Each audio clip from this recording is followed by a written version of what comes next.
ladies and gentlemen, we are back. Please welcome Soliano, Ghost Lady's here, Tiffler's here, Shots is here, Leo's here, Fat Checker's here, Shane is here. And please welcome our special guest today. He's a friend of the show. He's a failed politician now turned podcaster, Dr. Mbuyiseni Dlozi. Radio man. Don't leave me hanging. Shock jock. How's the podcasting life treating you, bro? Exhausting, Exhausting. But we're trying. It's been just a few weeks. Yeah. I don't think I've done 30 shows yet. Yeah. I'll check, yeah. So what time are you waking up nowadays? I'm not sleeping. You gotta sleep, dog. And it comes out on the show. You can hear sometimes this guy's falling asleep now. When you don't listen, don't lie. Okay. Wait. Even the people... What time do you wake up? On a good day. Sometimes even the people who are listening to him are falling asleep. Bayamlalela. Drop that fucking thing of So your sleeping patterns are fucked now. Yeah. I'm nocturnal, so I used to sleep in the morning and all of that. But it's a show. I'm readjusting. The body is a creature of habit, so we'll see. But your show's at 9, eh? Or 9 or 12? 9. Yeah, 9. Yeah. So you can get there maybe at about 8. Are you mad? What? Nah, and then do what? Prep. You are going to ask half-baked questions. So what time do you get into studio then? 7 a.m. every day. Meaning you wake up at about 5, 6? Yeah, 5. Every day, 5. I mean, I don't get to sleep until 5. Between 2:30 and 3, I'm up. It's finished with me. Yeah. I'm hoping it will readjust at some point. I was asking Sol. Yeah, because he's got an earlier show. Yeah. And his energy is consistent on both. Yeah. From here to here. It's, Everywhere, even outside, in between the studios. Yeah. What do you do? You're still eating drugs or something? Yeah! I take a whole bucket load. No, man, I've done breakfast for my entire radio career, funny enough. I've done breakfast. Okay. So, fresh from the internship at YFM, I did breakfast. From there, I did breakfast. From there, no. From there, I did breakfast. So I'm used to it. You know what I mean? Yeah. Like you said, you haven't even done 30 shows. And I haven't. Your entire life, you're an academic. How long professor. has it been? Me? On radio. All in all. 20 years. How long? How many years? First time I was on radio, do you count Varsity? Yeah, of course. It's radio. Yeah, that's 2006. Shit, yeah, but I was off radio in between. Yeah. So maybe cumulatively 15, 14 years. So I'm not going to wait for that long to get this thing right. 12 months maximum. So it's a short-term contract. How How did you negotiate? Because I didn't. Yeah. Did I just tell you this? This comrade, he said to me, look, I don't know what you are doing, what you are planning, but it looks like you are expiring. Yeah. It doesn't look like it's going to work. Yeah. You remember 8 years ago, we had this chat and I dismissed him. And at the center of Mkari's first proposition was, let's go start a church. I think he was serious. Yeah. I said to Mkari, I've got 3 crazy ideas. The third one was radio. Yeah. And I dismissed it and agreed with him after a month. Yeah, and we'll see how it goes. Have you been getting hate mail yet? Has the hate mail started coming? But I'll tell you what happens. What has changed is a tiny little. There's too many people who are saying it's good that I'm not in politics. Okay. I don't know how to read that, and it's with a lot of enthusiasm. I don't know whether they're saying it's good that I'm not in politics and that I should never be in politics again. Yeah, I don't know. That's a lot of compliments. I get it almost every day. Because the first few weeks are the hardest ones in radio. Yes, because remember how many is few weeks? Okay, I'd say give it about 2 months. Because remember, it's a transition period so there's people that used to like the previous... Yeah, that's why it depends. Yeah. Who was doing the show before. If they did a great job, then people will reject you. Yeah. You know? In the beginning. In the beginning, yes. It's like a new heart in a different body, and the body rejects it. Especially if I was doing a good job, the previous heart. Who was doing a previous show? It's Lerato. Don't bring that. Which Lerato? Put it in an arrangement of this nature. Yeah. Yeah. So it's like he's drinking. Oh, so it's like he's drinking. He's drinking. He's in Rome. He must do what the Romans do. Yeah, when in Rome. My son doesn't drink, eh? Oh, I'm a tank, man. I'm a tank, man. You're a I do drugs, I drink, I do everything, bro. Yo, I don't do drugs. I wanted to ask you who comes up. drugs are wrong. Drugs are Yo, wrong. don't do. I don't do drugs. Yeah. Guys. Who comes up God-given. with the topics for the show? No Because there drugs. was a show I I wanted to do. listen to when you were talking about incest, but I didn't get a time to check that out. But that was quite interesting. Yeah. I you know, we linked that to I mean, you know, incest is a big thing in this country. Hey, Majority bro. of which is not reported. Yeah, I didn't know in that. this country. Yeah, Yeah, bro. yeah. Are you for real? Yeah. Like There is- consensually, right? There's a book I read in my first year. It's called, I don't remember the title, but it's about incest in the Afrikaner community. Oh yeah. Oh, yo, that is behind solid. white South Africa and all of that. Yeah.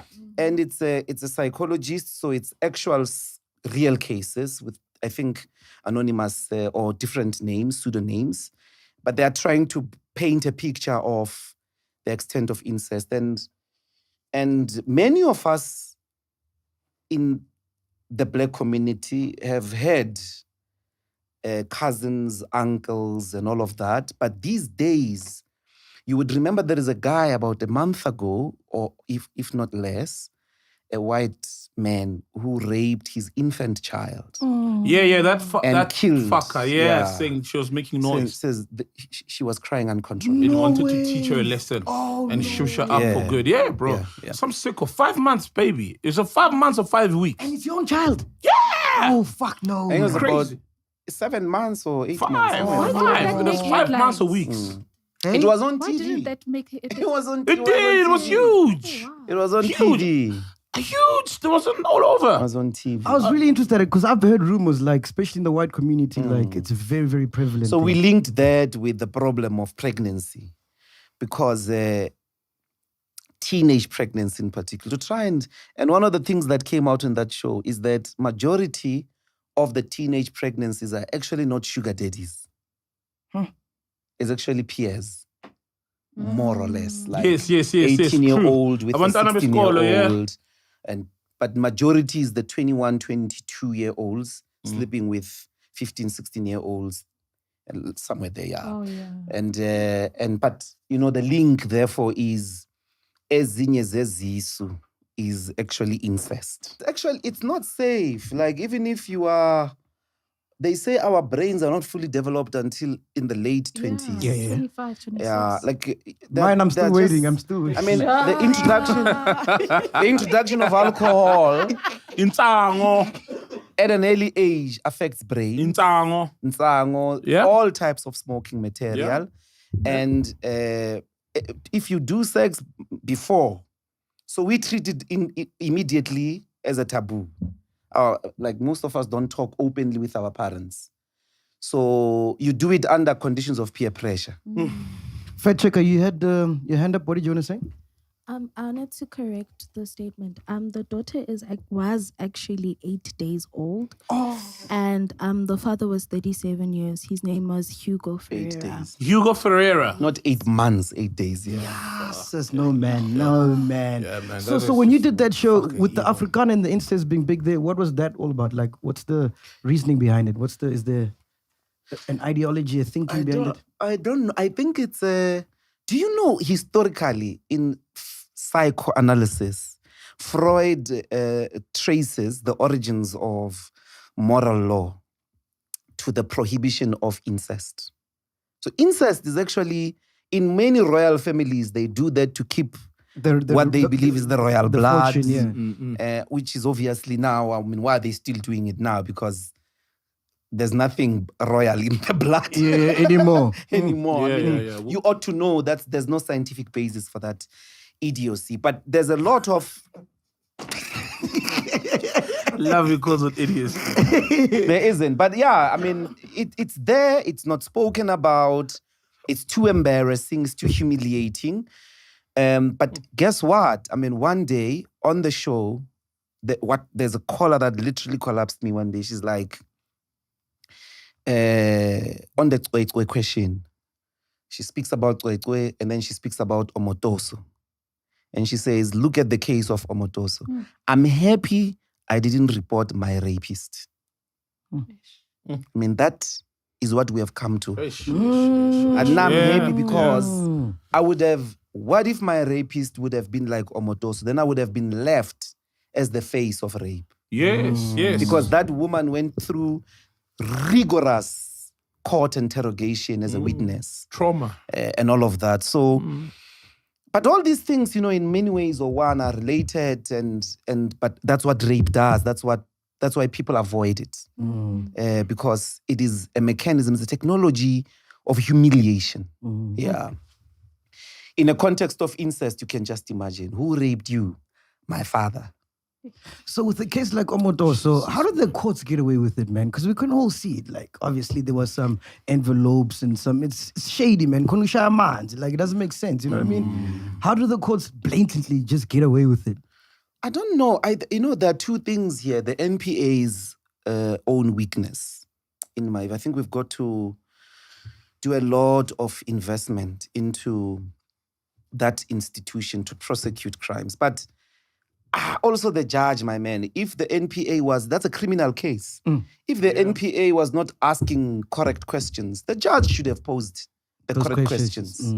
If he wanted or she wanted to get into a criminal case, if you wanted as a judge to get to the bottom of something in a criminal case, you can do that. You can pose questions.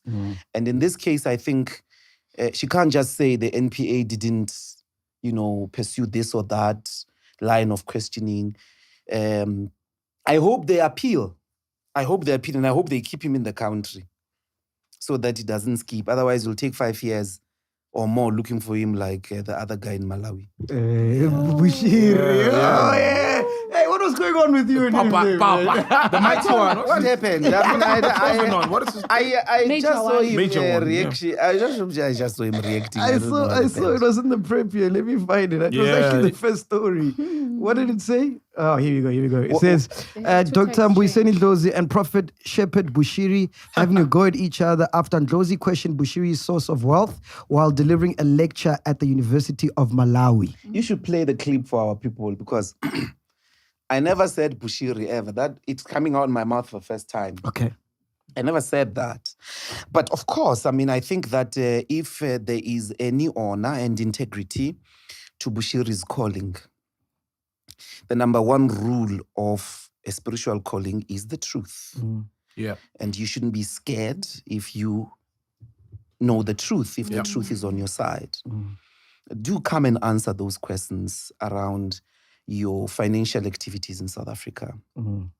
It perpetuates this idea that, the criminal justice system in the country that housed you, in a country that welcomed you, that its people embraced you. Enriched you. And enriched you. Because if you did take offerings even for yourself, you've got to return that particular, if those allegations are being made and you know you're on the right, don't run away. Ubalekele. Ungabaleki. And that's all. I mean, really, that's all. And the point I was making is there are no conditions under which it is justified to cheat, steal, scam people. Not in the name of God, not in the name of the people. What's your take on that? Because you're a church guy, man. And we've seen, man, there's so many fake pastors now who are praying.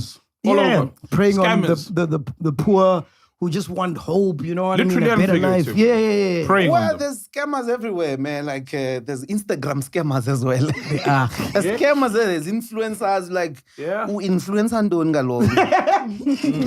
What is your opinion that you are driving? Yeah, but church is a place of God, Yes, bro. yes. I think to do that in the name of God Yeah. is very dangerous. Because the concept or the idea of God attracts the most vulnerable. When you are broken, You went to church. Yeah, yes. You pray before the show. It's a thing that you shouldn't use because vulnerable people come to you. Yep. And divorced people, abused people, people who are going through financial stress and all of that, unemployed, poor, and so on and so forth. I think that it's a high calling and we must treat it. But people can see it as a scam to make a lot of money. Bro, they even have debit card machines now at churches. I don't know if you're paying because the churches get robbed. So it's not, so it's not a. Yeah, carry cash. I mean, we shouldn't be technophobic. A machine means it's safer for them because It's a convenience. people come and can rob them of the tithes. They do that, yeah. They guard them and then they rob them. So the introduction of electronic payment systems not a bad thing. And I'm not saying to bishops and pastors and whatever must not be compensated. I'm saying it can be a scam. You can scam people. You can sell them false miracles. You can't do that. You can't say that, I'm walking on the air. Yeah. And then you didn't. When the movie, so I'm walking on the air. And then we can see the shade. And the rope. I was in heaven last night. Yeah. Remember the guy who faked a resurrection? Yeah. What's his Resurrecting name? a person and Congolese guy. in a church. You can't give people rest. Alflicao. You can't give people. But so it's the same with people who say banobungoma. They then also get the traffic of vulnerable people. Yeah.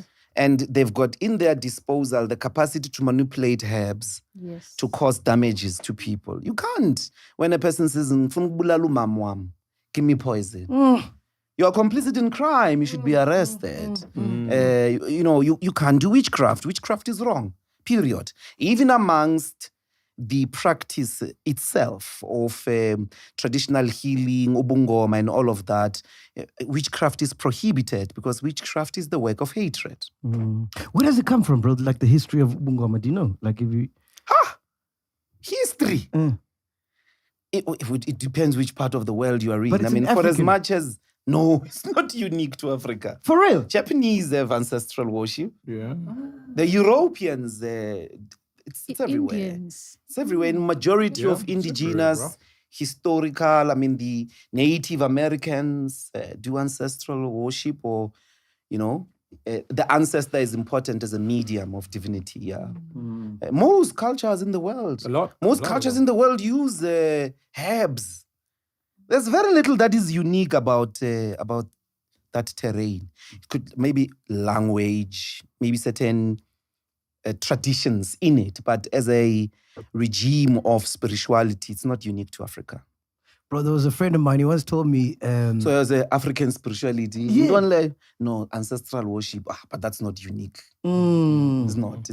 Yeah, a lot of people across the world in many cultures, before Islam, before Judaism, you must go look at in the Bible itself, when God is calling Abraham, he's calling him out of what type of a religion. So it's not unique, not at all. So I was saying, this friend of mine, right? He's like, that saying, hell is on earth. He was like, we are in hell now. This is hell, like earth is hell. And when you hear shit like, what you're talking about, and then the incest thing and that guy, you're just like, fuck, man, this might be real, man. We might be in hell, guys. When McG wants to be serious. Yeah, no, I'm serious. Imagine, man, this is hell. Man, it's hell. When you look around you, bro. Incest is hell. Incesting. Doesn't it cross your mind, Paduka, like, hey, man, this might be hell, bro. I but get it's a lot been of like that for a long time, bro. You know how, I don't know about your experience. A lot of people say, apartheid was better. During apartheid, there was no crime. During apartheid, there were morals and all of that. I'm like, what are they going on? The system was a crime. What are they going on about? How do you arrive at the conclusion that what we're having in this reality now could be in any way worse than apartheid, but there were no potholes. Bekunganamgwaqo, period. Bongana straat spruit, man gele spruit, bongana straat spruit. Dat ek weet bongana straat. Like bongana manzi, bongana kesi. Because no one could go anywhere. Apartheid, ama-toilet bewungaphandle. Yeah, true. And that was so normal. That was normal. And if you have a person, an elderly person living with Alzheimer's, aphume ebusuku ngama-night dress. Because the restroom is outside. Mayibuya kasayazi indlela. Umfixa same street, 7th house. And then the myth yokuthi kade sinitshela lo gogo uyathakatha. The next thing they are murmuring her. Yeah, that happens Beating a her lot. up, and then the community comes out. You know, she's half naked. If she's dark, it's worse. She's particularly dark skinned. Yes. It's worse. They may even burn her alive. Is that not hell, bro? But I'm saying you will find this phenomena across the ages. Across the ages. We have to push back. We can't spread despondency that we are being overwhelmed by reality and we can't get out of this situation. I get you. Yeah, I mean, we have to do what you are doing here. We have to push back. Yeah. Spread the idea that human agency can still disarticulate the situation. Beautiful. All right, let's get to the shits, man. So this week, everybody's been talking about the US and China trade war. Yeah, the tariffs. Yo, bro. So Trump's game of tariffs is coming back to bite the USA as Chinese citizens flood the internet to expose the luxury goods industry. TikTokers from China made waves when they broke down the prices of making luxury bags such as Birkins, Hermes, Louis Vuitton, and others. The so-called luxury bags that cost in the 40s and above thousands of rands cost only a fraction of that to make in China. And the brands just attach their logos, which then increases the value of the goods. Your thoughts, Penduka? Yeah. But we've always known, man, you know, that brands, that's it. Guys have always like, even with the local guys, you know, say, yo, man, this guy was a Galaxy Boy or whoever or Trip, they just buy the things, put the brand on. But most brands do that generally, you know, and I think it just exposes how even the legal brands, it's all scam. It's a scam. And you're buying the logo. So I'm glad people know now, but I feel like it won't make a difference. People will still buy stuff, the Gucci. You saw Black Coffee as a bicycle that's 700,000 rand. And this guy, you know what I mean? The one that used to deliver milk in like us. No, for real, but it's just Yeah, Louis it does, Vuitton. it does, This yeah. guy, It's look a at this big guy. keeper. The one when you break, you shuffle backwards. Fix Mangokwane. Yeah, it's like a 6-month coquine, whatever that is. Maybe they call it that in the vault. It's a Louis Vuitton. Bicycle. Yeah, like They make 700K. bicycles now. Yeah, clearly. Well, yeah, clearly. You know these luxury brands, they'll make even like cutlery and plates. No, for real, yeah. do. Tissue. For real, yeah, boss. They're close to making air, bro. I wonder how much that's going to cost. I think that's not fair. I mean, with the brand question, Do you own any Louis Vuitton Gucci? No. Ah. I don't. Yeah, but you don't strike me as a guy who likes those things. No, Maybe once you're spoiling yourself. never. We have different tastes. We have different, Preferences. and but I do think that in this case, you know, we're talking about foreign brands. But earlier you were mentioning, for instance, Batu. Galaxy Boy. Yeah, the local guys, yeah. They make the stuff I mean, from China. could you as well. say that about, for instance, Maxxosa? Ooh, Maxxosa is slightly different because Maxxosa, the stuff is it's like Tsepo Jean's his garments. You know, obviously the t-shirts he probably stocks somewhere wherever they make them cheaper. You know, I know his shop where the people sew. So similar to Maxxosa, he'll buy fabric and literally sew the stuff because it has to be a particular design and But what are detail. we It's not paying just for? branding. But what are we paying for in the market? We never really are paying for the materiality. We never really are paying for the labor. It's not unique to clothing. It's every brand. True. What are we paying for? Yeah, that's the question we must ask before we dismiss. Because there'll be quality control mechanisms for different... There's definitely quality control related to those things because they do last longer. Nah. They don't? Not all counterfeits are of inferior quality. So I went to China, right? Hey, Hold on. No, for real. So I went to China, right? And I went to China, and then we got to this place, tech something, but they've got not just technology, like items, Off-White, Louis Vuitton, Gucci, and it's literally some are from the same factories. Some guys say they get the templates, or when it bavalile, then from the same factory they'll make the fake stuff, right? So it won't go through the rigorous because QC, but the quality is as good as the legit stuff. So it's I don't think we're paying for that these days. Back then, when people were making amafeki in different factories, yeah, but we're just paying for the branding and the marketing, and Louis Vuitton spending all that money to market their stuff and brand it. Status. That is for rich people, yes, and it's an insinuated status. It's not like a real thing because it is still. I think it's real. It's still no. Why? Because it's not real because it's still a 200 rand T-shirt. It's as It real cost as- them 200 it's rand. as real as a song. Nah. So the regime of symbolic classifications of the symbolic world is very real. Language is real. Language can cause an effect on you. I see what But you it's you mean. can't You fall can't- so quickly, so come on. No. I see on, where he's going. Like, I see where he's like language.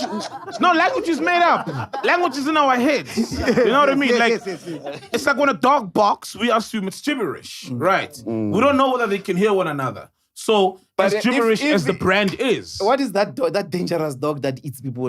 Pitbull. Pitbull. If Pitbull eat lapaya manji. Yes. The sound. Yeah. The sound. because we know what it implies. Yeah. I mean, you make music. You must understand the power of culture. Yeah. Make music, and sometimes we quite frankly cannot distinguish in calculated terms why this is a better song than this one, and why this one goes much wider than a specific. We can all as like maybe some niche audience say a specific jazz song is superior because of the blow of the trumpet and blah blah blah, but the masses, it doesn't appeal. And in the age of gigging, you make music by gigging. You make money by gigging. Yes. That person, it doesn't matter whether the song is sophisticatedly composed. If he doesn't have the symbolic mass, he won't gig or she won't gig. And if she's not gigging, she won't make money, they better find another job. So we sometimes don't know. Nobody could have said, my piano will definitely be big to this extent. You couldn't have calculated it in any way because it's the life of symbolic products. Their materiality is very minimal. It's like, what's the value of the rand vis-a-vis the value of the dollar? You know what I mean? And particularly after the gold standard was ended, that, currency used to be based on how much backed by gold gold. reserves you have. Now, what is it based on? You know what I mean? So I'm saying that when it comes to these brands, we've got to appreciate that particular aspirational, the capacity to build an aspirational brand and have a following on it, like Maxxosa did. It's something that is out there. It's like bracelets of, what are those things? Cartier. Cartier. Yeah, bracelets, watches, and all those things. Those are aspirational brands. They get built and deployed in a specific way. That is what you're consuming. I get you. Okay. That's what you're consuming. Man. I get it. So you're saying that's where the value is? Yeah, the value is in the brand. It's a powerful thing in that terrain. I do think that if we were sitting with somebody, I don't think we do. You don't. No. Certainly, Paul, you don't do that. So Do what? luxury brands. No. But those people will be able to tell you how to judge the quality, the stitches, the this, and in those shops to say Chinese, it's like we are Tugana. China is a super industrial community. Yeah. And its manufacturing capabilities are so advanced. Out of this world. They are able to, on the floor, exercise different mechanisms of quality control of different products. not just the clothing, but a variety Everything, of everything, products, everything. Yeah, So iPhones, everything. I think that they would be able to tell us that a shoe of Louis Vuitton goes through this and that process, which is different too. And then they make it scarce. It's like when they say we're going to do 10 Lamborghinis and we're going to do them in a special way. And there will only be 10 in the world and each is $5 million. Then we are saying, we forget garage. I'm the only one in Africa Yeah. who has this one. Kulmaning is. Black coffee That with the means spike. something. He's the only one. Until you find out how much it costs to make it. Yeah. Yeah. Yeah. So I think that's the life of brands like that. you know, So I think. if I'm understanding you correctly, you're saying the value that they do, that they put on these goods can't be diluted. Just because we found out how much it costs to make the actual product. If we were to subject all products to the same thing, you would find that we're being ripped off. But in this case, you thinking of the consumer, the workers are being ripped off. The workers are being ripped off. Go check what workers who produce bread that is eaten on every breakfast table in South Africa get paid. I'm saying that capital does that. It always tries to the extent that it can, rip off the worker and rip off the consumer to maximize profit. It's not just with luxury brands. Most of the brands, the making and the selling, you'll find there's always a huge TV, Cars, But at cell what point- phones, yeah. At what point is it? Because like when somebody creates something, they do have the right to put whatever markup on it. At what point is it? Because I believe if it's for the purposes of profit, then naturally somebody's getting ripped off. First, the worker. The first people all the 'cause you time. need to drive the cost down. Yes, the first person. It won't go to the market. By the time it appears in the market, the worker is already ripped off. But at what point are they not ripped off? I don't think. At what point, what's fair? Socialism is what's fair when the workers themselves own the products that they produce. But then there's this symbolic thing you're talking about the play of shades, of shadows. That game. You should see it in the arts, in the paintings, when paintings are being sold. You're thinking, Jackson Pollock, for an example, with his abstract art, is like, and then it's costing a fortune. It's more expensive. A piece of sheet. It's costing 3 times the most expensive house, maybe, in Sandhurst. Yeah, I've never understood the painting things. I've never understood the paintings. Scams, artists. I don't think it's I don't know about scam. No. I've seen there's a thing that's happening lately, right? And look, no disrespect to artists, but similar to church, there's a lot of untalented people, artists. We've seen the videos on TikTok where a white guy wearing black clothes, looking very like minimalistic, throws paint around the room that is hanging, and then he knocks it against another Jackson paint Pollock, that is hanging. Jackson You know what I Pollock mean? style. There's no talent in that, right? And then you get real talent. Then you get real artists. You get Nelson Makamo, proper. You can see this guy sitting, sketching finer details, similar to the person in China putting together an iPhone with the tiniest of fingers and precision. You know what I mean? So artists become a playground for a lot of scams. Not art itself is a scam, but a playground for a lot of people who have no talent, no business in the art world, but they just pull it off. What is the biggest scam? For instance, what we're doing now, like we sit here, the three I'll of tell us, you. siyakhuluma. and someone's going to try to do that. And abakhuluma ngama-mic nje, yabona? Yeah. And it doesn't quite go well. Yeah, It doesn't quite. And they're like, what's the magic? You need a ghost lady. we need a little ghost, pants. Yeah. And they love that one. We need a ghost. We'll switch it and make it a dude. The broadcasters, advertisers. Yep.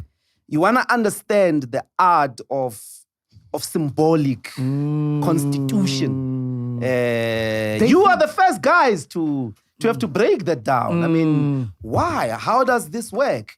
And I got you guys on my show, and you couldn't say this is the formula. Yeah. You couldn't say because of 1, 2, 3, 4, and so on and so on. Yeah. You had to do a dance, and in the process you were learning, and like that, until it was mainstream. And then now it's mainstream. We don't know. Maybe we will find out. I certainly sitting here don't know. And then DSTV comes. I'm sure the numbers are like the Louis Vuitton bag. It's a bag, you say. It's a bag. Samatarian. Louis Vuitton. You're the biggest Louis Vuitton in town, man. La Matariana. I'm following. Yes. I'm saying the world of symbols is not. You couldn't say sit here and someone says McG is scamming us. Scammer kanjani, because you are watching. Yeah. You got a point. Yeah, you are watching. And when there was And we could in the same light go to YouTube and be like, we are those guys that get ripped off at the bottom of the food chain. Oh, yes. The workers. Yes. those guys. Because YouTube is making a lot. YouTube is making Advertising kills. Far more, compared to yeah. the Far big more. creators, Far more. yeah. And I don't think we'll ever be able to quantify. And bridge that gap. Jesus, there's an ICT report that came out last week, which is published by ICASA. And they put the how much Twitter, Instagram, YouTube. they don't have YouTube. That was my point. They've got Twitter, they've got social media, and they say collectively, I think they make, I don't remember the figure, maybe over 400 million? Yeah, I saw that. I think. Just check. Annually. I don't remember the figures, but YouTube is not there. Yeah. And all of those can't come close to YouTube. Nah, they can't. I can tell you for free, YouTube They don't makes come close. way more money than we do. We don't even make 1%. Not even one, bro. One Yeah. No, it's not possible. Yeah. It's not possible. It's massive YouTube, eh? It's huge. Yeah? Massive. And it hasn't found a competition. Yeah. No. No, they can't. It hasn't found, are you aware? Like, Facebook found a competition, like in the few years. WhatsApp, Mixit was trying. Maybe that's another platform that is not finding proper competition, because during COVID, they were changing configurations, and then Telegram just went up in terms of subscriptions. Yes. They were like, we have to return the security features. Yeah. Then it went back to its hegemonic position. But YouTube, who's competing YouTube? Nah, and they've that's tried. Google, man. No one competes with Google. That's the thing. Yeah, Google. even as a search engine, yeah. Yeah, because they own YouTube. Wanted to get your... you got a question? Yes, I've got a Yes, question. On the China exposing these luxury brands, aren't we also maybe happy because people see kind of like a business opportunity? Because now these factory owners, these guys who make these goods, were showing how much it is, and obviously welcoming business as well. Saying, if you want to also do a bag that is of similar quality for your own. So are we not grateful for that part at least? You don't want, we still are struggling to get our textile industry up on its feet. I don't think we want that. We want to have the factories here, not in China. We want to have the jobs here. But it costs too much. Yeah, to It make. costs too Yeah. much. No, So in my the- t-shirt will cost 2,000-3,000 rands. No, I'm saying in the short run. In the short run. So there was a time when China was not the destination for textiles. But they had a plan. They had a plan. They had the So these get rich quick schemes, short-termism in policy decisions is not going to take us anywhere. There's nothing you're going to build without going through some tough time. And there are no microwave solutions to economic development. But this country had a textile industry that was massive. For real? Yes, Yeah, bro. Yes, it had a huge textile industry. And there were several problems. Firstly, the cheap labor in China, but secondly, technology. Also, we didn't keep up to. We didn't keep up with technological evolution. Yeah. So, but I do think that What the were we making here? Were opportunities we still exporting? Yeah, a lot. Yeah. I mean, think about clothing in the country.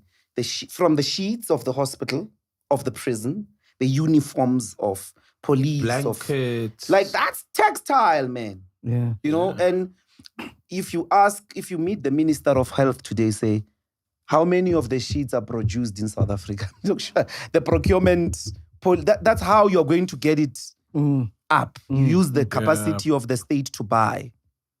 Because 2 trillion rands of the budget, you know, majority of it you can, you know, try and say whoever is producing the blankets here, we buy firstly from you before we go to China or Indonesia or whatever. But certainly South Africa had a good textile base. What I like about those TikTok videos is the first campaign, because the first campaign was showing Donald Trump and different celebrities on the floor doing the shoes. Yes, Are these the jobs you're looking for? I saw that. Those AI videos. Because it showed that there's actually an army of workers in China on the shop floor.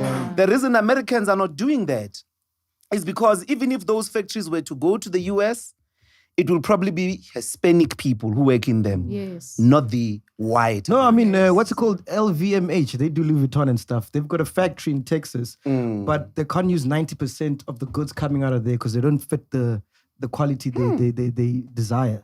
So all of those bags are disregarded and stuff because the factory in Texas is just not on the same Top level notch, as It has China. to be in China. Yeah. So now, when Ghost Lady asked a good question, and your response was good, that we must protect or try rebuild whatever textile industry. I mean, with what's his name from Force Law? David Clary. He was complaining exactly about that, and I know that the fashion designers, remember we spoke about it. Yes. They marched in Sandton. Yeah. So wouldn't you say that Trump has the right idea for America? Because that's also in part what he's trying to do. Trying Trump's to crazy, man. protect their local industries, trying to protect Teslas as well, so that Americans don't buy foreign electrical cars due to tariffs. I don't know. I've been trying really to put myself in the shoes of Americans, the shoes of Trump. So certainly the that are made in origin, China. The shoes of Trump are made in China. You don't even MAGA hats. You know they're made in China. Isn't that thing a wig? Yeah. It's probably made in China. Yeah, and China is causing him hair loss. The irony. Yes. But I can't see the logic of those. Firstly, I mean, the origins of tariff policy as a mechanism or a technology, a policy to drive industrialization originates in the US, because there was a time when the United States was not the industrial hub of the world. The colonies, particularly the prices of agricultural products. And Alexander Hamilton said, let's use the tariffs to do what they call protection of infant industries. So you got to choose which of those industries can you gain competitive advantage on. One, you have to choose the products. Say, with these products, firstly, for national security, we must have our own cars. For national security, we must make our own guns. For national security, we must have our own cell phones, and so on and so forth. Yeah. But unfortunately, if you do a blanket arrangement like he did, there are agricultural products like passion fruit that can't grow. In That's that true, side. yes. You can't grow. Or mangoes. Period. Yeah. Period. Yeah. Yeah, Or it certain can't. minerals. Avocado and all of that. It didn't make sense. Yeah, true. It didn't make sense. And then comes this question. What he's looking for in China is high-end goods, that China must buy high-end goods from the United States. Because China, I think, their biggest item from America is sugar beans or something like that. Yeah. And they feed it to the pigs. It's food for the pigs in China. He's trying to resolve that, and then he goes for the world, antagonizes his allies, on the one hand. On the other, drives inflation up. And then on specific items, you cannot be competent on. But also you have to have a gradual approach because there are skills related to some of these things. They may seem like they are idiotic. If you opened a textile industrial firm or let's say laptops, you still need skills. The Americans have not been doing that for 30 years. There's a generation that has not been working in factories for many, many decades. So the people that need jobs now, you'll have to skill them. And that takes time. And in China, they start them young. Have you seen like in Takes time. I mean, you will have to preschool. gradually do it. You know what I mean? And then there's Yes. capital investment to those factories and all of that. So it doesn't make the tariff policy. That's why it was suspended as far as I'm concerned, because it didn't make sense. What's your take on Trump and what he's doing now? Like, are we going to look someday and be like, yo, that guy was a mad genius, or he's just totally lost it? I think he lost it. Certainly on the tariff question, I think he lost it. And he has suspended, he was trying to get at China through the rest of the world. It didn't work.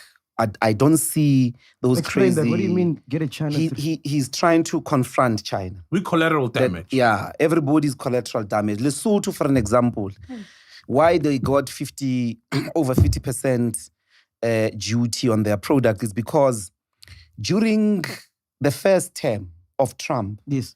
and certainly I think as well Joe Biden, when they did select products to put a import duty on, China just went to redirect to Vietnam, to Lesotho, Singapore. and yeah. So what is targeted in Lesotho are the textile base of the Chinese. Oh, I So I mean, Lesotho supplies in a way many people didn't know, like a lot of jeans. Yeah. Levi jeans Levi's, and yeah. whatever, they come from Lesotho. That's crazy. Wow, man. Yeah, they come from Lesotho. So that's why Lesotho got that crazy. He's trying to stop redirection, where the Chinese are going to use different mechanisms to get their products to that market, because the United States certainly represents the highest percentage of consumers in the world. Yes. Certainly it does that. So I don't see, with regards to the trade policy, there is no way you're going to look back. The United States is struggling with the fact that it is no longer, its industrial power is no longer the only power in the world. To try and, we have entered full steam a bipolar world, a world where there are multiple superpowers. In this trade war, who's got the chances of losing the most between China and USA? Who's got more to lose? Hey, it's hard to say. It's very hard to say. Americans can take a knock. I mean, what are we looking at? Majority of the products are going to arrive expensive. Yeah. And then most consumers won't be able to afford them. China is losing. Definitely, in that sense. But what does that lead to? Will really Nike and all those people relocate the factories? That's not what Trump is looking for. Trump is looking for a deal where the Chinese buy high-end goods, from the, because that's what that market, produces. I don't know. And the Chinese are very determined, my man. They are very determined. And I don't know. I think there are two risks. The first risk is you can only increase to a certain extent. Yeah. So the first risk is a military confrontation. I mean, through trade routes and all of that. That's the first risk that we may face, and it will destabilize the world.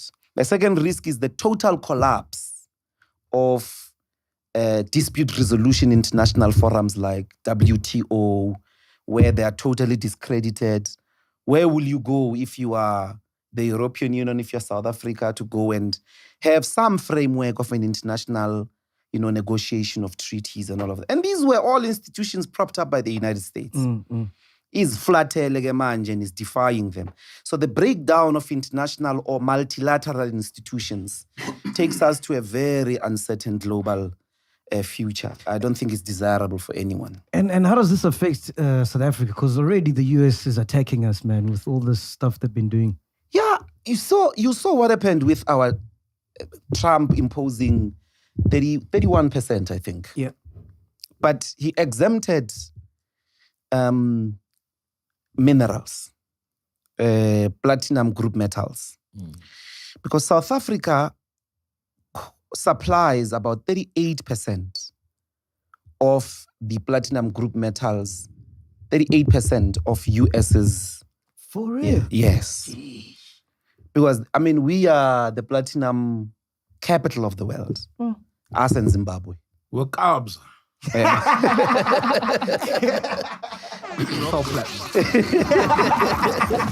that I think it's the reason South Africa's government is so calm. I mean, if you look at them, they're not going. They don't have their heads spinning. Yes. They've got that ticket, and it's a real ticket. It's a real ticket. They're not just not panicking. They've got a ticket. What? America needs. And the second largest is Russia and Germany. But it's possible that even the German ones come from South Africa. I haven't studied that value chain properly, but certainly that's what South Africa's negotiation ticket is. And why do you think he's attacking us? Well, the US, is it because of the Israel-Palestine? ICJ. It's convoluted for me. On the one hand, is it Afrikaners? I mean, Trump is committed to a lie. I don't know if somebody could say, okay, Mr. President, there's a genocide. Yes, there's a genocide against Afrikaners. In the last year, how many of them were killed? And compare that to areas where there's actual numbers of people who are killed. It's going to be an embarrassing figure.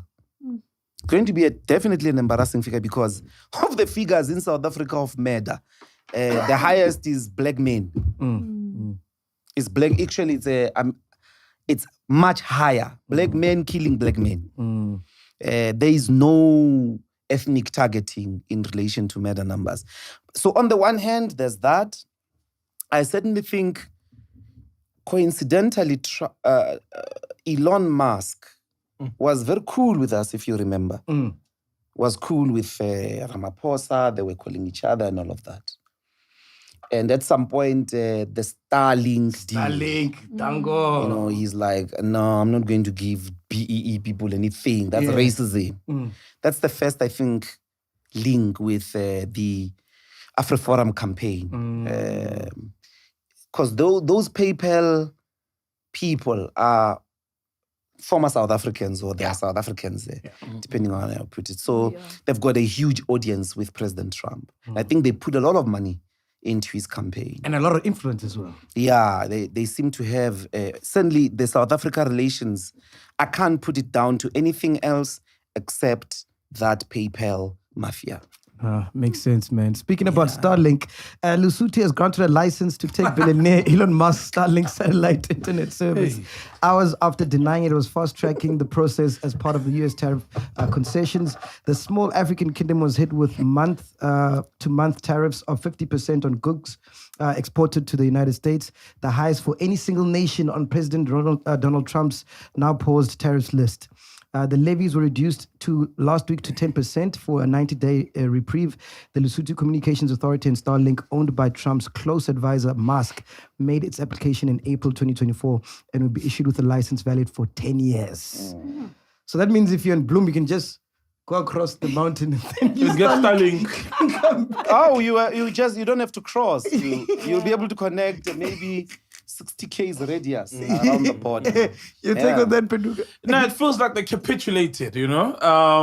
Obviously buckled under the pressure. That's what I'm saying, man. I'm fine, it's the matric. I'm a PhD, I'm fine.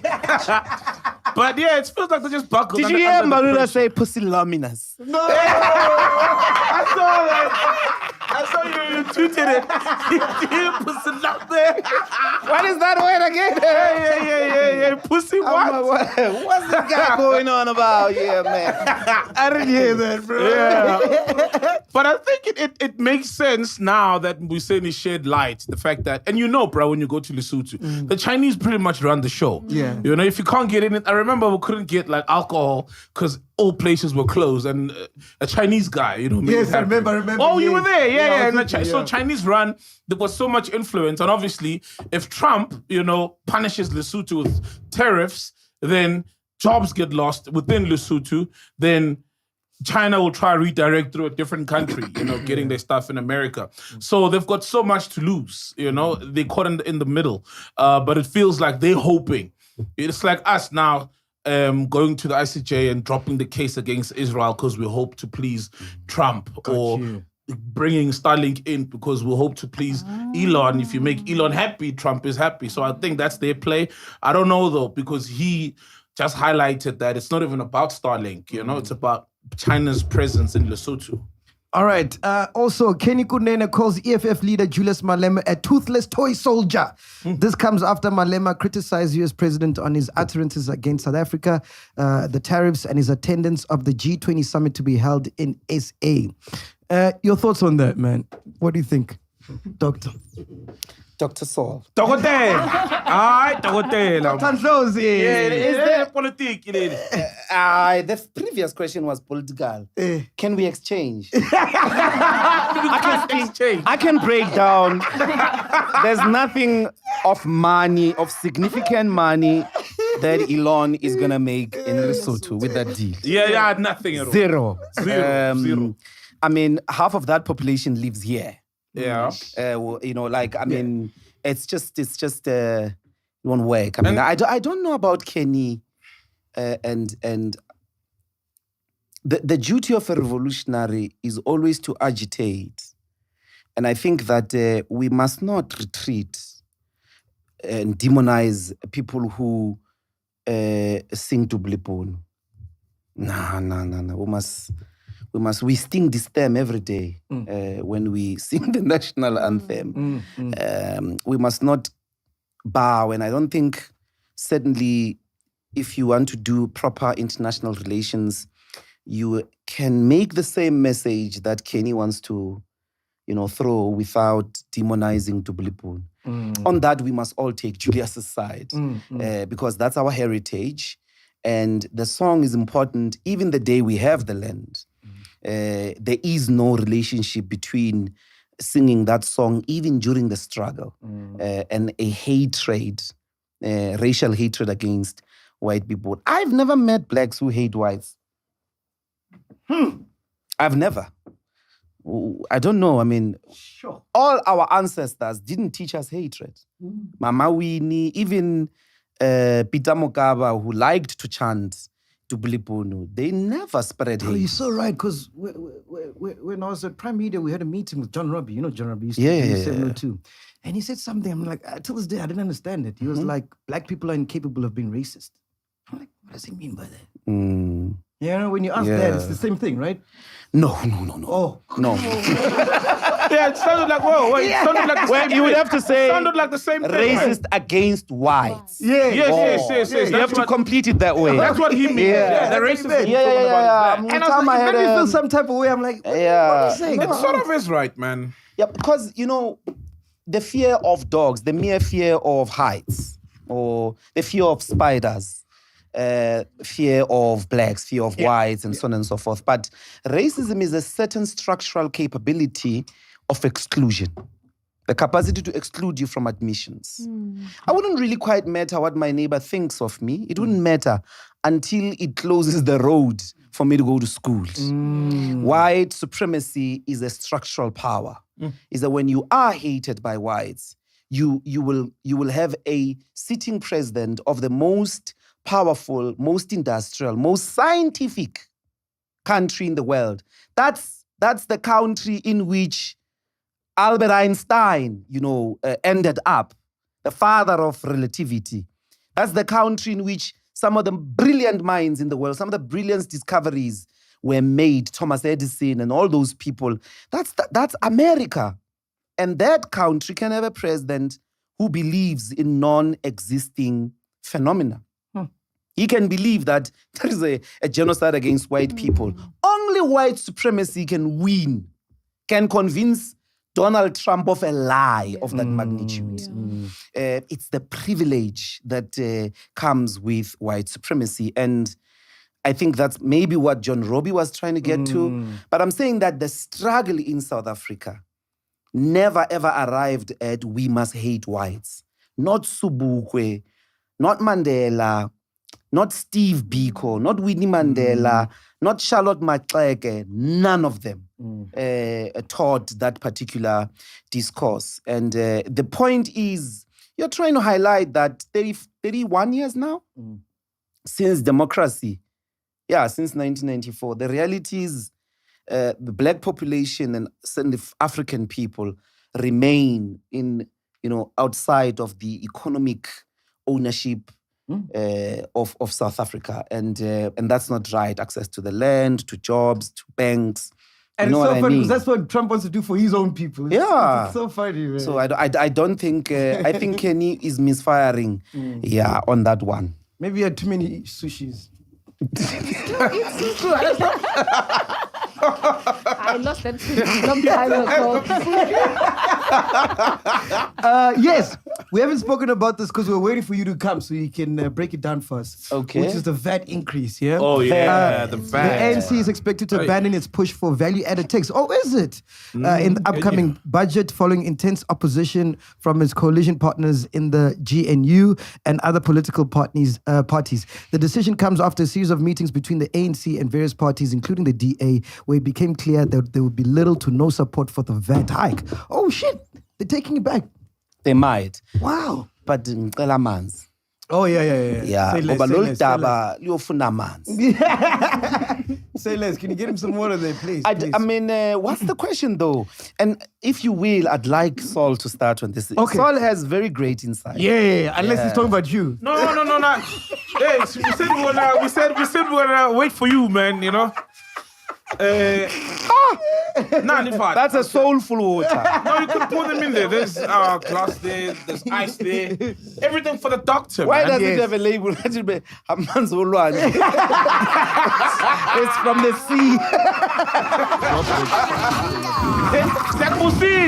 Those from the sea look like this. Or maybe in the swamp, between Abadlali ngelabel la. They don't play with branding. Yeah. They'll strip the Louis Vuitton bag, that LFD. Not on this show. Yeah, man, not on this show. Penduka, your take on the VAT increase, bro. No, I'm happy we're here now, man. Yeah. You know, because we voted as a country, and Yes, and after we voted, it was a GNU situation that we looked at, and then people got together, agreed on the GNU, and then there was, which they governing together. Yes, sir. And then there was a bill, a budget thing with a VAT bill, with a VAT increase on the cards, and they couldn't find one another. And then now they went outside, and I'm glad that the other parties are saying we're still not coming to the party. These guys must sort out their own things because they are leading together. And if the ANC is then gonna want votes, of course the guys will say we also want positions. You know, we're not in the GNU. It's like, while we're making decisions for the household, but we're not getting the piece of chicken that the parents are getting. You know what I mean? We're still on the outside. So I think it's great. But also the reason why, and correct me if I'm wrong, that they wanted this VAT increase is because we got so much debt as well. No. As a country. For me, and you know, from the outside, it looks like these guys are broke, which is ANC. Yeah. And they can see their time is running out. So they just wanted to loot one last time. One last time. Well, yeah. I mean, if there's more money, right, in the fiscus, right? Yeah, fair enough. Rocky, if Jim. Treasury collects more, SARS collects more taxes. Well, true, bro. It's like Pete did it before they arrested Yeah. him. One more freak off, just one last one. You know when they arrested him, he was going for a free cop. Yeah. Just one more. I know I got one more in. I know I got one more. What's fucking your baby oil? You try slip from the long arms of the law to go get his free card. That's ANC for me, dog. Yeah, I don't know. And it's right to look at it like that because, you know, there's been so much dishonesty, there's so much money lost through corruption and things like that. Bro, I read another thing a few weeks ago, right? Correct me if I'm wrong, I'll find it. But it showed that since ANC has been power, over R1 trillion has been mismanaged, corruption, whatever. Believable. And then they started writing the things they could have done with that R1 trillion, you know, like every citizen, I think, in the country could have gotten 25,000. You mean since 1994? Yeah, since 1974. I doubt, man. R1 trillion. I kid you not, R1 trillion. They've looted more than R1 trillion. So I'm a billion 8,000. Yeah. And then it wrote like how many people they could have put to school, how many varsities they could have built and stuff like that. You know what I mean? I think Look, even if it's not R1 trillion, a lot could have been done. Still, even with the even if it's wasted a and billion stolen money, rand, yeah. a lot could have been done. Noma utshontsha irand ungalitshontsha. Ngathengisa Yeah. izambane, exactly. Yeah, it can, well, iqanda. Maybe not izambane. Iqanda. But I want to- I want to say something. something about that. For me, the interesting thing about that is the political dynamics around government of national unity. Two important things all South Africans must keep in mind. There is an international pressure, which I realize now with Jonas's controversy, Mcebisi Jonas. One of the most important and influential think tanks, the Hudson Institute. We must all start paying attention. In South Africa, you pay attention to the Brentest Foundation. If you want to understand what they write about the continent and all of that, represents the interest of South Africa's major capitalists. Brentest is funded by the Oppenheimers, right? Yeah, it's an Created- Oppenheimer. It's an project. Oppenheimer outfit. Yes, yes. But in America, apparently, the Hudson Institute is the sort of think tank that has gained much more influence on the Trump administration. Wow. And you must go check. There's a guy there who writes for them, who wrote a piece around early March and says South Africa's anti-American posture needs to be taken head on. And they say we've got an important GNU must be kept because it's got people inside that are pro-American. Yeah, of course. So they're talking about the DA. Obviously. Yes, the DA. So DA has a big sort of pressure, and I think that's why they couldn't walk away. Because they put an ultimatum. They got the ANC to move from 2% to 0.5%. Yeah. And then they walked out. They said, we're not going to vote for that budget, which was shocking. And then if needs be, we will walk. Then the bill passed, the fiscal framework.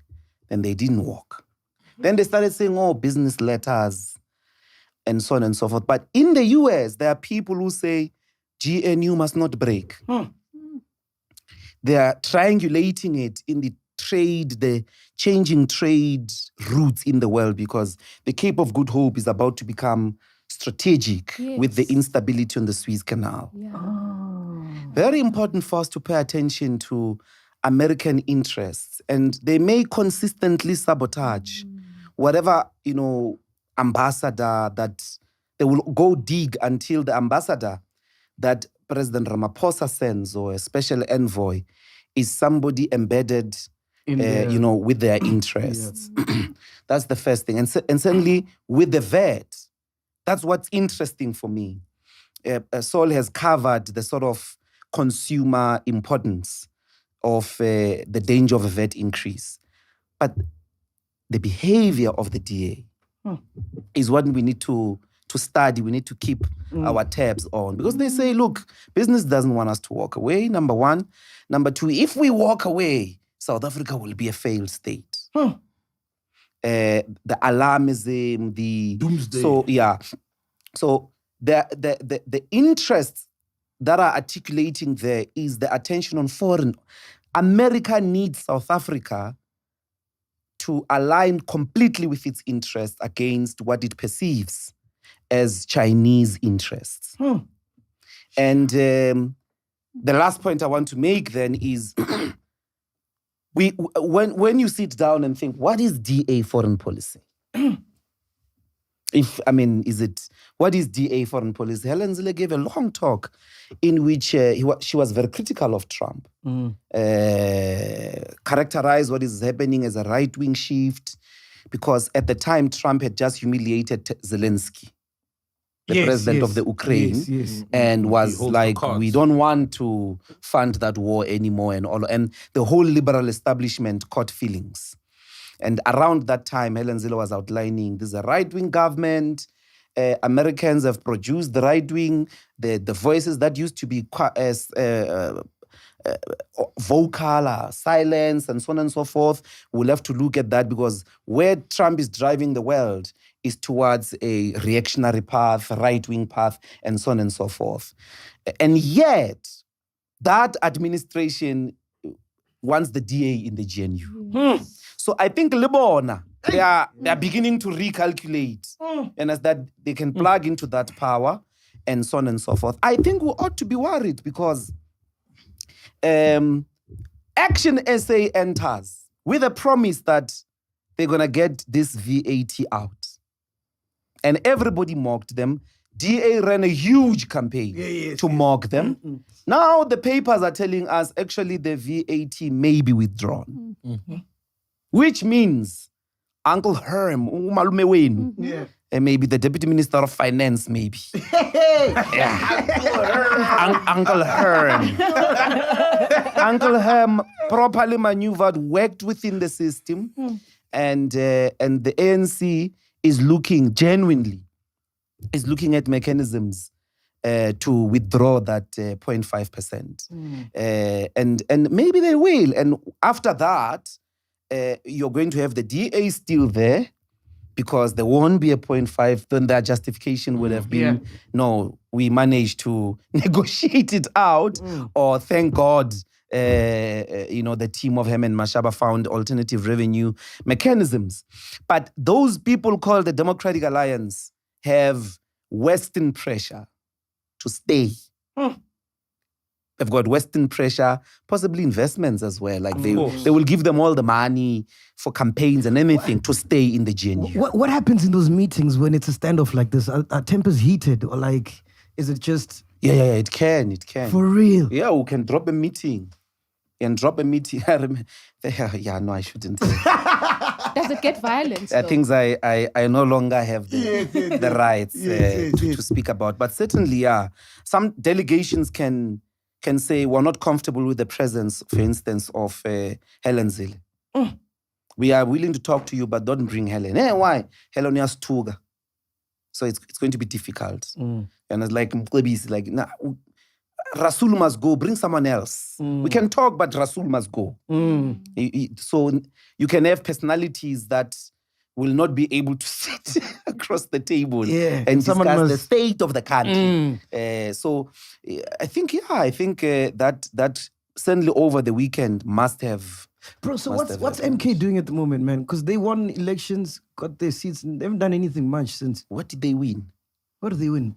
I think they're winning wards. They got a chunk of votes.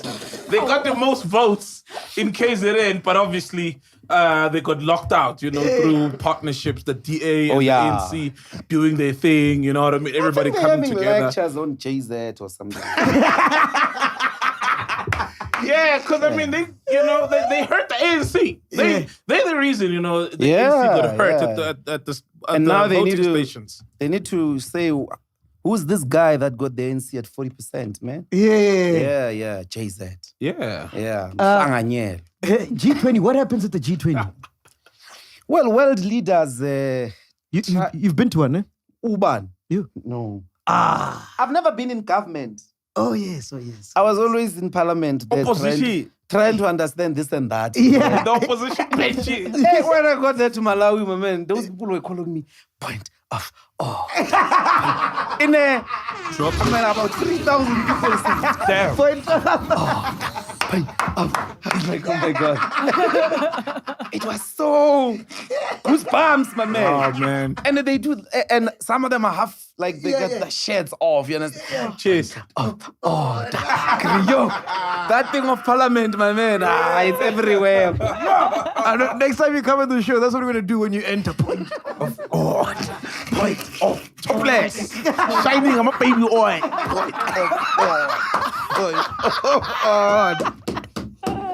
Yes.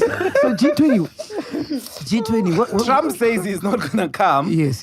But it's like the top 20 rich countries in the world. Okay. There are these international forums who gather to try and make the decisions around international trade, around So international... is it different from the WHO? What's the other one? WHO is about tariffs. It's it's it's different. negotiations on tariffs and these are like the top 20 countries. That World Health thingy. I mean, be patient. So, WHO is the World No, man, what's the one with the Yeah, head just in the Delmas now? WTO. WTO. Oh. He knew what I was saying. Yeah, but I mean, he should have started by saying, no, hell. There's that coffee. it's okay. It's Those are okay. the guys who coffee who said, I mean, you wear can't masks and shit. you can't do that thing of mind your language. Or Maxu mind your language, la. Yeah. This is chill. Podcast and chill. WTO. I say mind your language.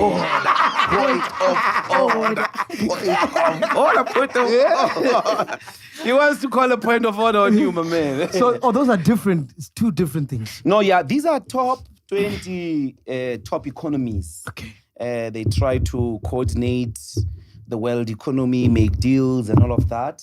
Very important for investments and all those So things. this is where we get screwed then. Not really. I think, South Africa's international influence is very important, my man. That it is part of that group in the first instance. And it's because of its geopolitical position. And it's said that we have weakened that position. All of us must go listen to President Mbeki's lecture at it's called the Aziz Pahad lecture, which the Department of International Relations hosted, because he basically characterizes that influence. When we have activities in the continent like peacekeeping missions and so on and so forth, that's influence.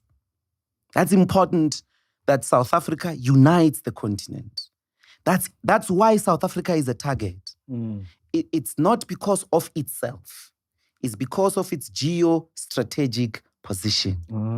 That's why South Africa, apartheid was important in the Cold War, because it represented Western interests against the communist influence in Africa. And this geopolitical strategic influence, taking into consideration the mineral needs in the continent on the one hand, and the sheer capacity of, in this case, the Chinese to can redirect some of its production or manufacturing sites into the continent, to spread its continent. That's what America is worried about, is that South Africa's part of the international progressive forces. You understand? In the 1970s, about 1974, I think, China was part of the developing world until maybe 1990s. But around that time, there was a Cold War. And Mao Zedong, then the head of China, was in a conversation with Kenneth Kaunda of Zambia. Said, look, I think the international relations system has to be redefined. There's the first world, the second world, and the third world. And we are in the third world. And we're not going to be part of the Cold War. We were non-aligned. We're not going to choose sides because none of those would be in our best interest. Of course, Russia didn't mind to consistently arm liberation fighters to fight for... But America is worried about that particular triangulation, that historically China is that friend of the continent, of Russia, of Vietnam, and so on and so forth. And in the changing balance of forces, South Africa presents a challenge to them. And President Mbeki says, well, we'll also have to start saying, what is our interest? But you are unable to stand firm and strong in an international system if you come alone. We have to consolidate the continent. That's what gives us an advantage. But we have weakened, look at our military budget, our capacity to do those missions in the continent. And look at our relations, look at Rwanda-South Africa relations, look at what's happening in the Sahel, South Africa's DRC. influence, yes, the DRC, South Africa's influence in the continent over time has been dwindling. But also institutions like African Union in the continent, its capacity, has been dwindling. And those were important and certainly are going to be important in this changing global system. Africa can't go there divided.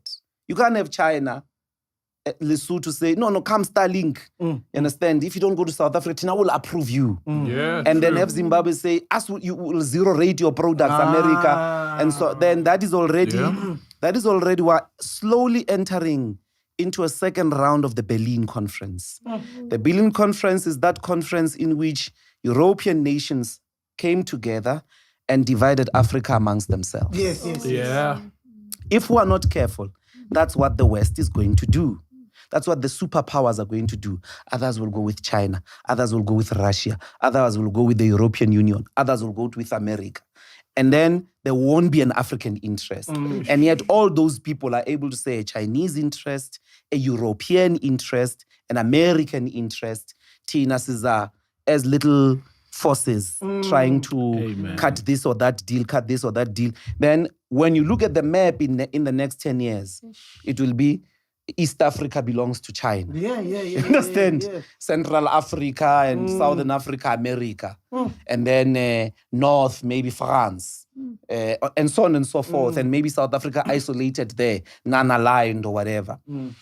That particular history has the capacity not so much to repeat itself, but to happen in the ways that, again, reposition Africa as a marginalized place where, anybody in the world can come and nitty-pick. We're the only ones that can be divided and that can act against our own interests. That's crazy, man. Penduka, anything else that caught your attention this week? No, I just want to ask you, man. So with Mcebisi, obviously the video came up where he was saying Trump is a narcissist. Trump is a dickhead, pretty much, So I think Jonas is that character in the Bible that got swallowed by the whale. No. Jonah.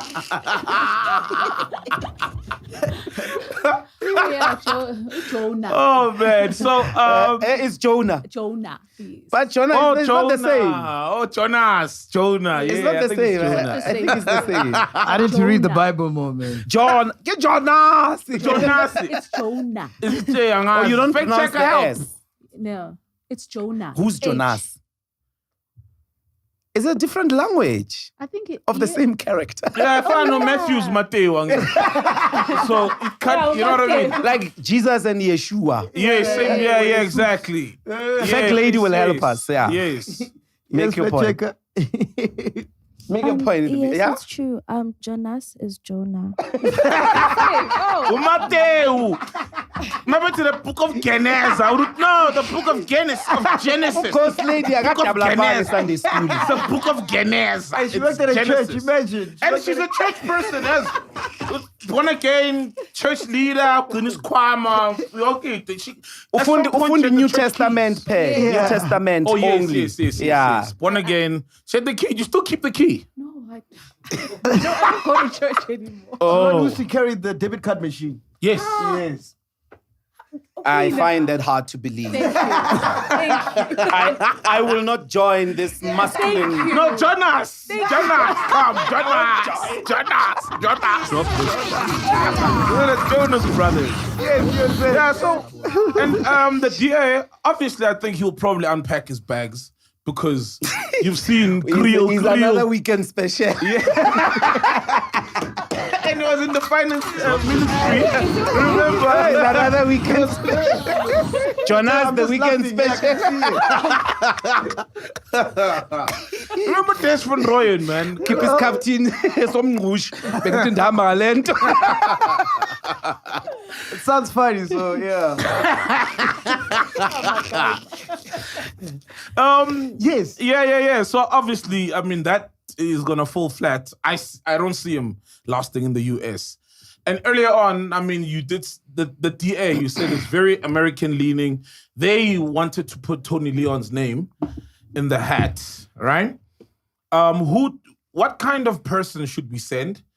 And I think you covered that a bit. But also, I don't see it as, it's not gonna fix our problems with the US. And I think the ICJ, our case against Israel, and our foreign policy and us leaning towards China as a country, our foreign policy is maybe what Trump is looking for us to adjust. How will sending the right guy help at all without us, hopefully not, adjusting our foreign policy to appease the likes of Trump? We have faced, certainly as the liberation forces, we've been in this position before of a hostile United States. So that's the first thing South Africans must appreciate. Mandela still died, was still banned, right? Well, officially. he had been there many times. I mean, Yes. the point is we, in the struggle, faced the might of the United States. We faced the hostile America. We faced a hostile Western world that was on the side of apartheid. How did we disarticulate that? That's the first important point. The Americans were brought kicking and screaming on the table by the masses of the people. United States, ordinary people For real. are the ones that drove massive protests in the anti-apartheid movement there. Students, workers, and then significant what was called the Black Caucus in Congress.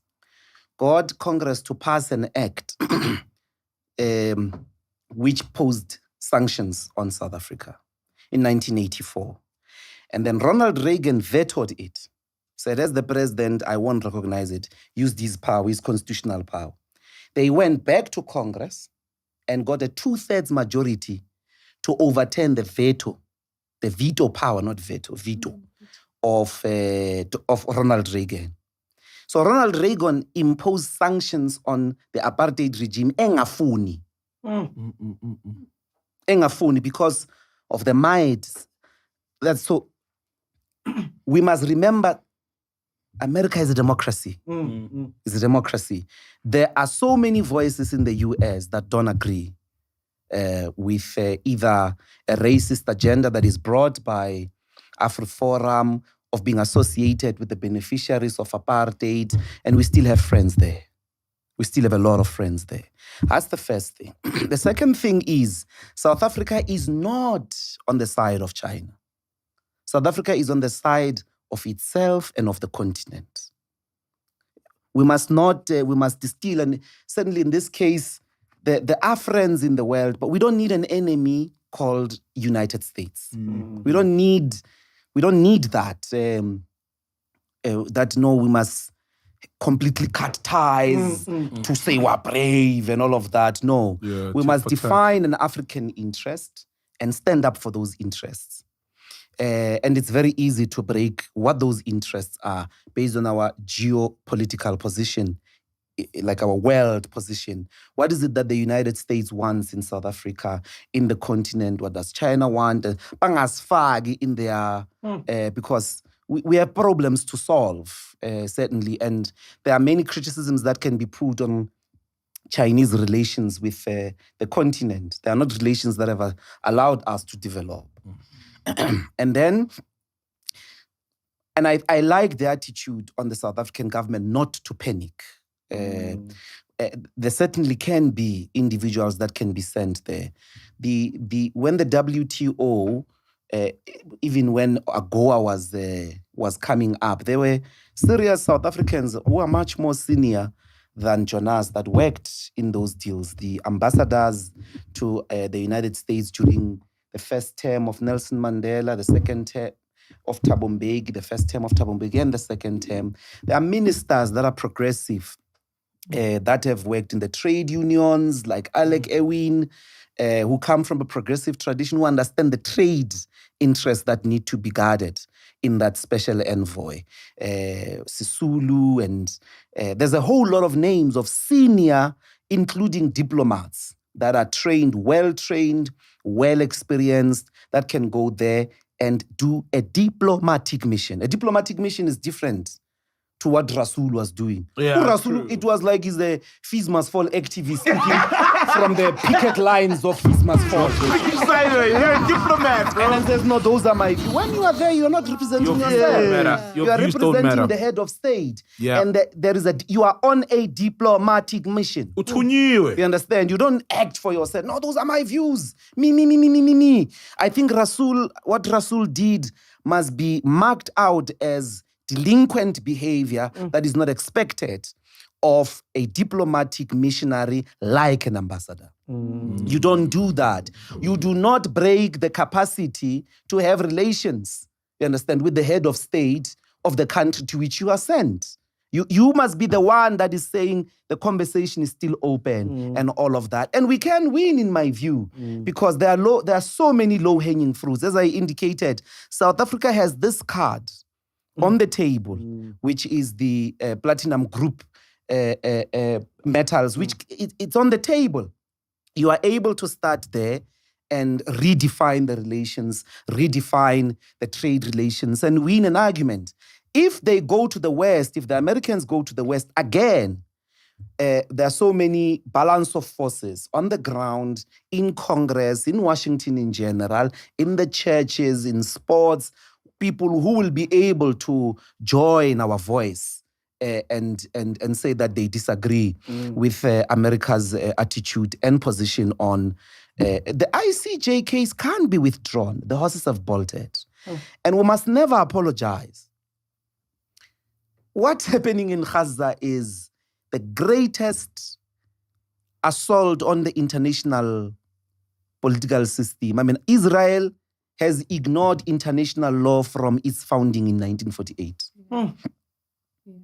And South Africa is not giving bullets to Palestinians to defend themselves. It's not giving them guns.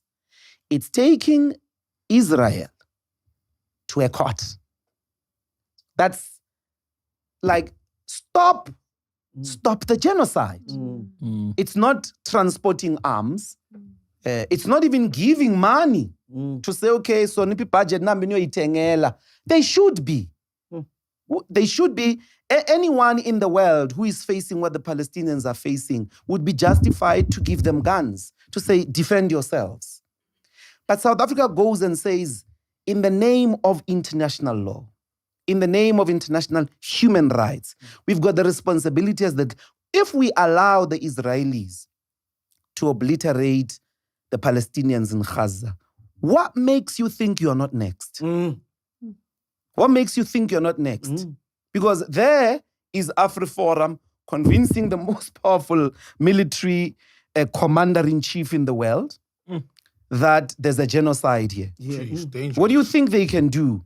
They've got a base, they've got a military base Of in course. Southern Africa. Of course. So you've got to insist on a global political system that respects human rights. And certainly Israel is guilty of the violation of the rights of Palestinian people. The ANC-led government has done that so many times since 1994. It's not surprise. You can't say there's something new we did. That has always been our position on the Palestinian question. Secondly and lastly, I think I said secondly many times. No, it's fine. The last point is that when you trace the Trump administration in the first term had good relations with South Africa. Those relations can be recovered. Because the President Trump this is what President Mbeki keeps repeating. We don't need a war. We need to choose our battles, as it were. We don't need some confrontation with the United States. We need peaceful relations with everyone. We need constructive, critical relations with everyone. President Mbeki's administration sent a delegation on the occasion of the accusation that Saddam Hussein is housing weapons of mass destruction. And led by Chikani, Aziz Pahad, and all of them went there, got to do an investigation, got a report, went to the UN, had a phone call with Bush that we can also attest there are no weapons of mass destruction. America ignored that, went in, and boom, there were no weapons of mass destruction, but after the destruction of a whole country. So South Africa has always had disagreements with the United States over international issues. And I've just given that example. Yes. There are so many. We know President Mbeki indicated the other time when it came to the Zimbabwean, when it came to the Zimbabwean question, Mbeki said, look, Tony Blair came to me and said, let's do a military takeover of Mugabe. And I said, we can't do that. Zimbabweans must find solutions to the Zimbabwean question. So there's been a lot of disagreements either with Britain, either with, that is in the nature of the international relations system. I think certainly in this case, I doubt that we can recover normalizing relations between the United States and South Africa. We just need to do that as patiently as possible for the next 4 years. That's going to be very hard 4 years, but I don't want to give in. I don't think it has gone to, to beyond repair. I think there's still a delegation of sophisticated diplomats that Ramaphosa can send there to neutralize that situation. Yeah. Hey, you love President Mbeki. Well, in this case, when it comes to the international relation question, that's the president who had the bull by its horn. Wow. You can fault him on other things, but that's the guy who grew South Africa's powerful, influential position after 94 in the continent. Worked tirelessly to build, institutions of continental significance, to present the continent at all times as a united force within the world. We need that. We need that. Pan-Africanism is our best bet. If anything should happen, this continent must hold together or they are going to dismember it. They're going to dismember it. Hey, man. Before you go, what caught your attention this week? Anything else that caught your attention? No, it's Jonas, man. Yes. Yeah, Jonas weekend special amampela nkosi yami. But he should have said, hey man, ngap flop. You know what I mean? Like, Jonas matot. Ramaphosa, there was no due diligence done. Ramaphosa. Yeah. Like, who are his advisors? And also, if you've said shit about this guy and you're going there to mend a relationship broken by somebody else because he said shit about this Trump guy. is so sensitive, man. Yo! It's so he's a piano artist. Yo! Trump is sensitive, man. Hey. His anger is like an open wound in perpetual arousal. Fanon quote. Yes. But you can't be like that, man. You can't say, I can't take disagreement. A leader of a democratic society. No, man, but he's too sensitive. But Jonas, shame. Magabui. Hey, but all of this is so entertaining, man. Like, Trump makes politics entertaining. It's like Really? a movie, bro. It's like a reality show, bro. Yeah, man. 500% tariffs in China. Okay, no, I take it back. 19. Then it comes like, no, they coming back. They want deals. You can see the Is phone it- is ringing. They all want to make deals. They crying like little girls. And you're like, bro, you're talking about presidents and leaders of nations here. It's like they're all lining up. I'm like, man. Dr. Nkosi, thank you so much for your time. Thank Any you. plans for Easter weekend? No, I wanted to request a song of El here, since we're going to Easter. Yeah. It's a Siyabonga Baba. Oh, yeah. El Tisane. Yeah. El Rajumana. Siyabonga Baba. I wanted to Beautiful. request I that got song the as a song. parting shot. Yeah. Beautiful. Yeah, Yeah. We'll lovely play it. We'll see if song. we can El get the Tisane. copyright removed. Yeah. We'll see if we can But get the copyright. no, as standards in, let's be safe on the roads. Yes. We must not drink and drive. Too much alcohol here on the table, but laba bantu abadrive bahleli. And then mabesuka la bangena kuma Uber. I haven't had a sip, guys. No sip today. I haven't had a sip. Akudakwa la ekhaya. Ningadakwa abantwana benkosi, bantwana bahle. Let's come back all safe. Where you going? Where you taking the family? No. I'm going to Grace Bible Church Oh, dope. in Orlando Stadium. Yeah. Oh, you don't Yeah, you're doing those vigils, those They do a Easter thing the whole weekend. Yeah. You know those things, man. Yeah. Oh, so That's you, a pilgrim, for them there. Yeah, like you the guys Maria. that pray for us, ne? You the guys that pray for us, ne? We pray, everybody's gonna pray this weekend. And on the top of to this weekend's prayers, hey, let's pray for South Africa, man. I will be fine, man. We'll be Tough. Moria, man, tend back on Moria for the prayers. Tell me, Moria, if there's a church that will pray for this country, let's see. Yes, let's That's see. Wanyama Ponakeni. Nang temba to culture. African Zion Church. You know? Is that CC? ZCC, yeah. Yeah, Zion. Christian church. Yeah, and it's based on Africanism. What are you saying? You know, You've never it's met based on Likhanyan? Zito, man. Is it CC? You never met Likhanyan? Yes. Oh, yeah, you have, ne? Great guy, ne? Yeah. Very charismatic. Yeah. Very charismatic indeed. But we need to correct that about. Correct him. Correct me, please. Yeah, For instance, Like, I prefer man at church. Yeah, boy. why is the Anglican Church not South African culture? Yeah. I mean, I'm a daughter, so Wesel. Come on, man. Naso. John Wesley's church, yeah? Pindul. Yeah, but John Wesley the founder of ZCC was Christianized way. Oh, yeah, definitely. But he brought it home. You know what it's like? It's like, Wait, I don't know. but he brought it home. That uniform, He brought it home. I'm a page, lendo by Fagin. Okay, I want to yeah. Martin's a washer. Yeah. It's not. It's Where was not. he Christianized? It's the faith mission. Okay. I've either Food Gospel or Faith Mission. I'm trying to recall now. I always confuse the two. But him and Shembe and the founder of Shembe Church and Manku, the founder of St. John, Clap and Tap. Yes. Yeah. But the point is a rather simple one, is that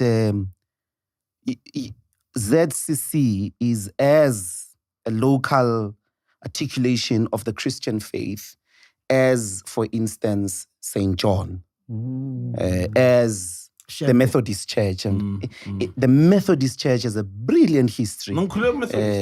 Yeah, but so why are you... Why you hating? They're not Abana Sintu. Nangithanda nje sonto elinesintu live, yabo. Like live. What do you mean? Like yes, man. Hey, man. Man. Preference yami, you know? Yeah, but don't Abana Sintu, boy. Okay, ninaso na isintu. Mara mina ngithanda isintu live. Like Africa Back to God, which was the Assemblies of God by Nicholas Bengu. You can't say it's not. He used to write properly that Jesus was not white. Yeah. Wow, yeah. Yeah. What do you think of Samuel, what's his surname? Khatib, Revelation Church. Similar church as well. I don't know it. You don't know Revelation? Yeah, Samuel Khatib. It's in Joburg in Hillbrow. There's too many churches, man. Yeah, man. Yeah, very, very African church. So the guy started I don't at, what's this church by the Brazilians? Universal Church, right? And this is just a brief story of his, you know. Started there, obviously, wafunda khona ukubamfundisi, etc., etc. But when he opened up the church to people of all walks of life, traditional healers, etc. They didn't like what he was doing, and then he opened his own thing, and his church is like that. I mean, but it's still on God, right? But it's on very the Bible. not necessarily. Okay. They don't open it a lot, the Bible, but Yabona ZCC liyashunyayelwa ke izwi leBhayibheli. yes. Angazi ke waya No, na. I'm just asking what you think about his church. Have you been to Moria? Oh, Moria? that's heaven on earth. That's heaven on earth. I've never. Oh, it's amazing. So what were you talking about, nigga? Hey, I'm talking about the way I see it, man. Remember What do you see? Yes, You haven't been to Moria? I've never been, And you fam. sitting here making a bloody opinion. I've never been. This man, I've never been. Fund with Bible, I've heard. Thing is, it's You the one heard. church. I don't want to lie, man. Right? I love people go to church and have a source of, you know, faith, Yeah. and being grounded in something that is for the betterment of the world. Yes, And sir. that makes you a good person. Anything you do that makes you a better person to the next guy, that's a good thing. You know, so keep going to your churches. But I've seen, as long as you Keep going to your churches. No, keep I'm going to your church. Moria. keep going to your churches, ever. me and my the house. thing is with the KCC, and I think maybe I need to give them a chance at some point because Ekaya, Bognes CC, very close, and I've seen people, even personally, you know, who like you said earlier on with churches that scam people. People go there. A lot of people are broken when they go there, and I've seen that church fix people and their lives. You know what I mean? I've seen that happen, man, with ZCC a lot. So There that's is why I give nobody favor, you know? in the world, as far as I'm concerned, who sought the face of God earnestly. Yes. It doesn't matter whether they were speaking Taekwanese or Fanagalogo. If they sought God with all their hearts, their minds, and their spirit, I believe that God would have revealed himself to them. He may have not said Jesus, but he certainly gave them the sacrificial lamb. And that is the true power of the prophetic spirit. You will be able to drink not just from the Christian cup, you'll be able to drink from Buddhism. Yes. You'll be able to drink from a lot of divine experiences across the world. Yes. There is no reason to denigrate them. Yes. Okay, standardization sonke. Yeah, nonke. I just said I'm a fighting one timber, but yeah, that's you're right. But I agree that church is certainly massive. I mean, yeah, man. Musioni, Yeah, Kimzion. Ubetampo, Yeah. Get paid on that. Better the Tayo. Hey, tayo. time. Maruyampo. Ah, ke pheta ka vayan. He gets what he wants and goes. He gets pit stop. It's like a Formula One driver. The pit stop. They change the wheels, change the oil, refuel. Gone. Drinking and driving on a car. Where the tires are worn out, petrol empty, Kalama parts, young girl, food. Young girl. Whoa. Pit stop. Fine. Kamihla re tla phomola, kamihla. Sifahle o lentswa le le mahlo. So the reason why I'm asking where you guys are going, because I want to take my family to Hermanus. I was watching the Steinheist docu. And that guy, what's his name? Marcus Euster. Comes from Hermanus. So I'm like, I want to go there. I want to see what they're doing there. Yeah, something's up there. So you're going to check. Right? Yeah, I'm going to tell check them out. that- I will come back and, report. and report what I saw. I've never heard of it. Did you hear of it? It was the first time I heard of it on the docu. Don't be captured. Have you heard of him, Hermanus? Yeah, I've heard. Hey, I used to work a lot in the country, my man. Yeah. Yeah. What's it like? It's been my first time there. What's it like? Well, I think you must go and tell us. No spoiler alerts. The racism, is it bad? No spoiler alerts. Let's see what happens. Let's see what McG in Hermanas. All right, Dr. Ndlozi, thank you so much. Thank you. Thank you very much. Quintessential and Josie. Hola, Quinty. We need to let you go. You've been up since 2 a.m. Jesus. Yeah. So you're just doing radio. That's it. For now, yeah. I'm doing radio for now. That is the major gig. Yeah, there are 2 other things that are in the process. I'm unable to say what they are. Of course, yeah. But additionally is music. Oh, hey, Yeah. People have been calling for that, man. Yeah. Yeah. You're really deep with this music thing, man. Yeah. I mean, you must explore your talents, live your life, as much as you can, and that I'm exploring. I'm gonna suggest a guest for your show. Have Duduzo Makatini. Oh, he's amazing. Yeah, he's had- my brother. You my brother. guys a conversation between the 2 of you. Yeah, about yeah. everything, spirituality, music. Yeah. No, like doctor. Would be amazing. He's a doctor. Yes. Yeah. Oh, it would be He's a amazing. doctor. man. Before you Would leave, be sorry, amazing. man. Last question. We've been seeing a lot of young piano artists doing lives this past week, talking about how the industry is exploiting them. There's a guy, his name is PC, yeah? Yeah. Yes. PC. How are they being exploited? So he was basically saying, he went on a live, right? He's a producer, a very good one, right? And artist. Singer, these artists come to him. I think he was talking about Uncle Waffles, ne? Yeah, well, he came out and said he was not talking about Uncle Waffles, but because, I mean, he said they come to him and then they get pushed by these online blogs.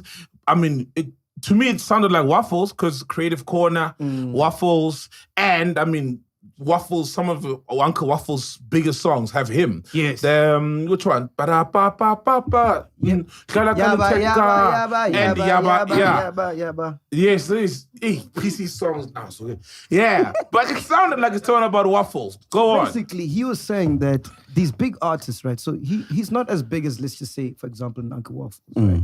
But he's on his way. He's on his journey. He wants to get there. So these big artists come, and when you're trying to get there, obviously you want to work with them because they gives you a bigger audience, a bigger platform to reach other people, right?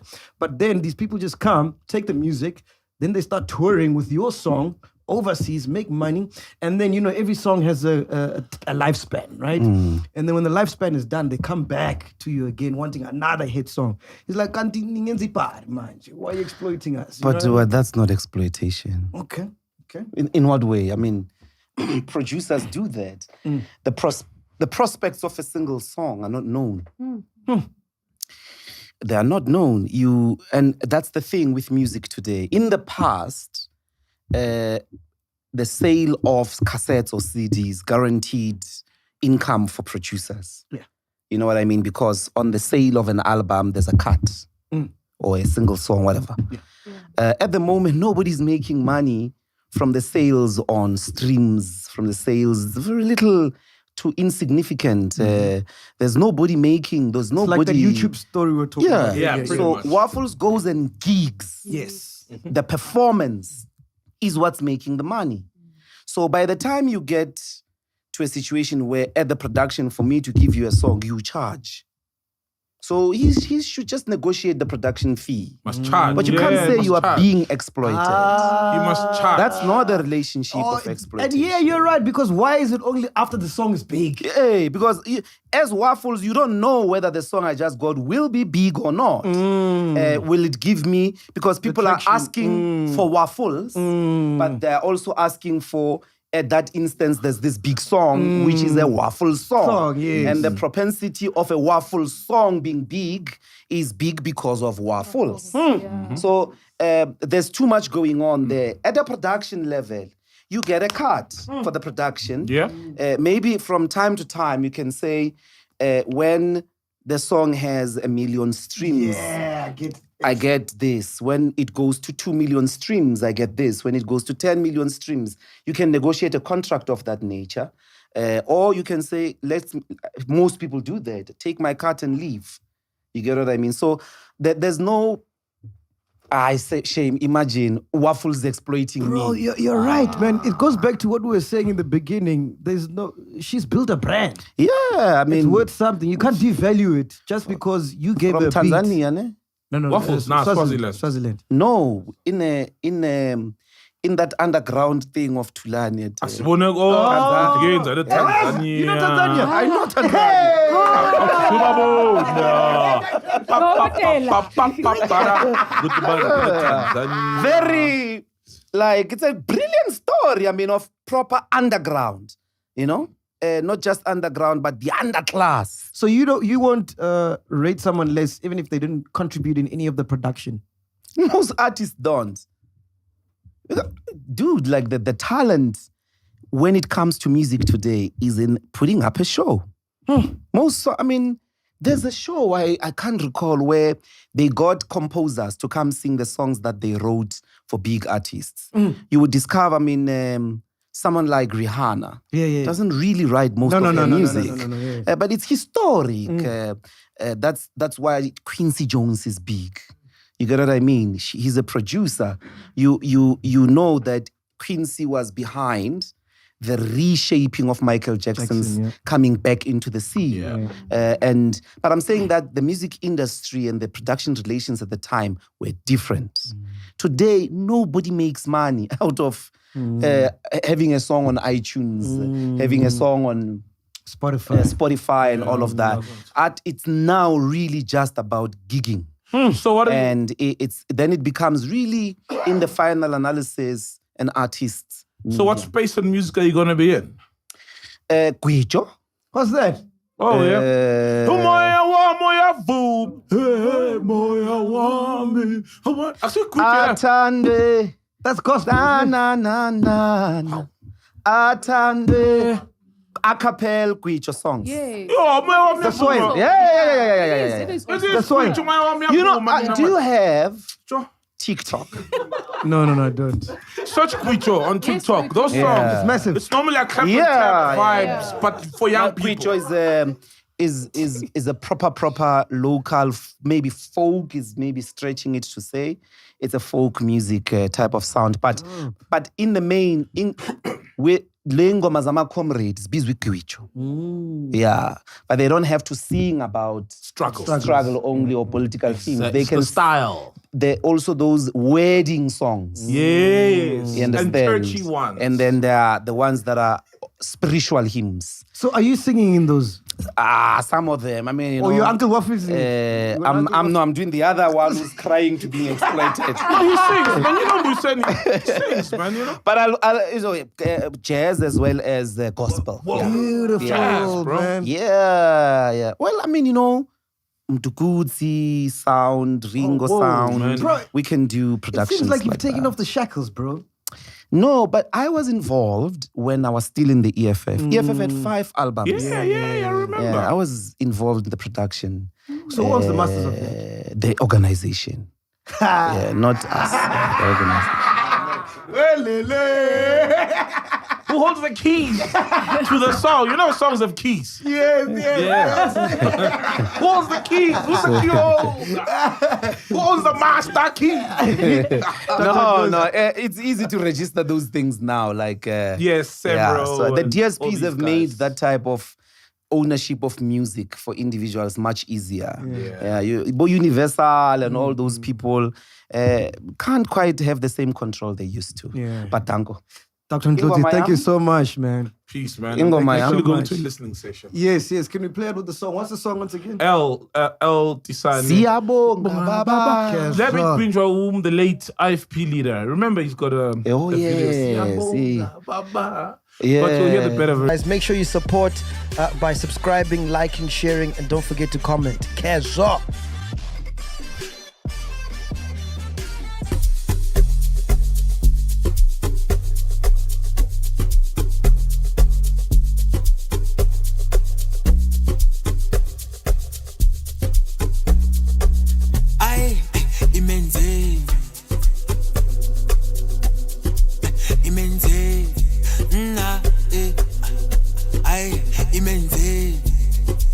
Imenzeni, ay imenzeni, ay chillers, punch, ay